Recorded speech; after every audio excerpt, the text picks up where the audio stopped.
FSN Radio. It's all about what's next. Go to financialsurvivalnetwork.com and sign up for your free weekly newsletter. You'll also get 3 free reports. The Financial Survival Network. It's all about what's next. Welcome. You are listening to the Financial Survival Network. I'm Kerry Lutz. I'm here in Las Vegas at Freedom Fest, the 11th Freedom Fest. And I won't moan anymore about the deterioration of this never great city. You don't need to hear it, but look, send me an email. If you want to be involved in the show, participate. We invite you, kl@kerrylutz.com. So I'm here at the booth, the Independent Institute's booth. You know them well because you've heard Ivan Eland, who kind of runs this thing. He's the foreign policy expert here, and he's been on the show many a time. Well, they've got a series that I missed called Love Guv, and you can find it on YouTube. But Sam Dunkovich is with me now. And Sam, welcome to the Financial Survival Network. Thank you for having me. Hey, so Love Guv. You were telling me about it, and that was when I said I got to do an interview with you so you can share it. Just briefly tell us what it's about. Yeah, so Love Guv is a 5-part miniseries. It's a satire of big government as a bad boyfriend, and it basically addresses the 5 key issues that millennials are facing, which is housing, healthcare, education, job security, and privacy.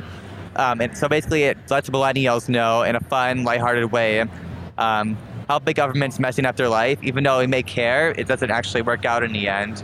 And we have the videos on YouTube have over 7.4 million views, and 98% of them were millennials. So we're reaching this new audience of millennials who maybe have a nice view of government, and they're kind of having it shattered by this funny, lighthearted comedy series. And it's doing so well. We're launching season 2 of Love Guv in September. It'll be on YouTube as well.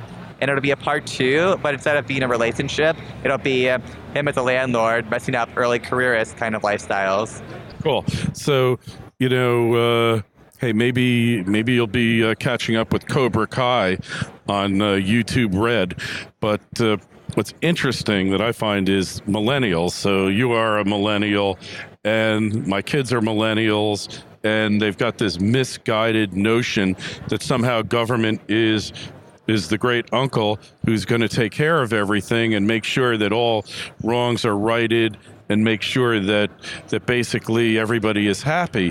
But just like Love Guv here, it never seems to work out that way, does it? No, not really. I think the series really highlights that good intentions don't mean good outcomes. In reality, free markets, individualism, voluntary actions usually work out much better than force and coercion and manipulation of markets and the system in general. So who came up with this concept for the show? Yeah, so this concept came up in 2015 by our organization, a bunch of the people, including our digital communications coordinator. And basically, we worked with this company called Emergent Order in Houston, Texas. And we worked together and made this great 5-part series, which did super well. Now we're utilizing it to actually launch a millennial sub-brand this summer. So it'll be a website targeted towards millennials to kind of connect them with our great independent research and show them in a way that's tailored to millennials how free markets actually create the best outcomes for everyone. Yeah, which is unfortunate because from my own personal experience and me being free market, doing a podcast for 7 years, my kids just don't seem to understand this. And I guess I've failed as a parent to really make them understand it. Not that they're not doing well in their careers and such, but they're on the Democratic plantation. And what we've seen recently, at least polls seem to indicate that millennials are shunning in ever higher numbers the Democratic Party. Not that I say they should go to the Republican Party, because that's a whole nother ball of issues, but it seems to be working what you're doing.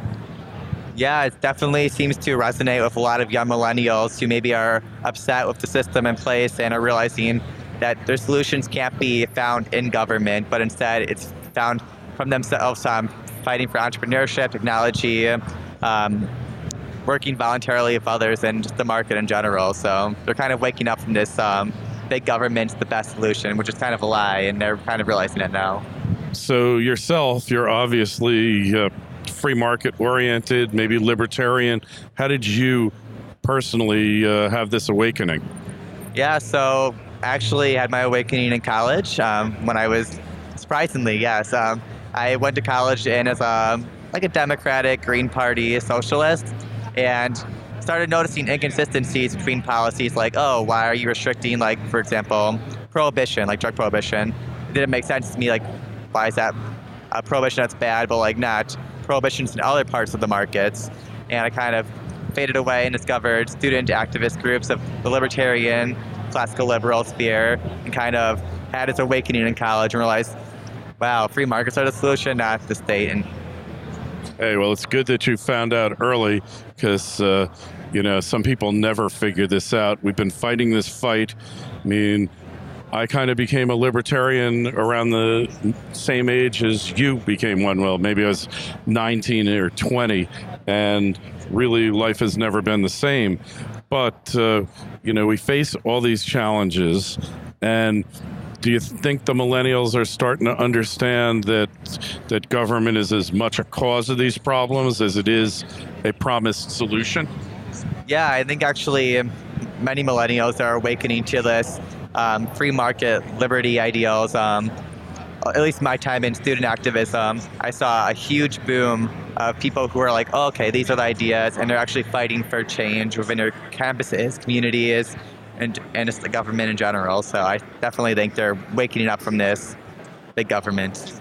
Yeah, and we don't have to look very far to see failures of big government. It's all over us, especially in your state of California there, where the failures are mounting, racking up failure after failure, and yet they keep trying the same worn-out failure approach. The failure is what they're doing already, and yet they keep doubling down on failure. Yeah, I'm from Wisconsin originally, so moving to California was crazy to see how much housing was. Like, for example, in Wisconsin, I have friends renting a whole house for like $700, and I pay at least $1,000 for my bedroom. A bedroom, not a house. And it's just mind-blowing that. Yeah, well, it's all a result of government. Hopefully things like Love Guv rather, will help turn this around. The Independent Institute, I know you've been thought leaders here for quite some time. People want to connect with Independent Institute. Where do they go?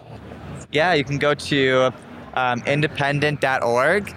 You can also find Love Guv on YouTube by typing in Love Guv, and in September you can type in Love Guv Season 2 and you'll find Love Guv on there. So all right, I can't wait to watch it. I'm going to start binge. Well, it's only 5 episodes. That's not much of a binge watch, but I'm going to do it tonight. Hey, thanks so much, Sam. Thank you for having me. Hey, and like I said, join the party. Send us an email, kl@kerrylutz.com, Twitter feed @KerryLutz, and the Facebook page, Financial Survival Network. FSN Radio. It's all about what's next. Go to financialsurvivalnetwork.com and sign up for your free weekly newsletter. You'll also get 3 free reports. The Financial Survival Network. It's all about what's next.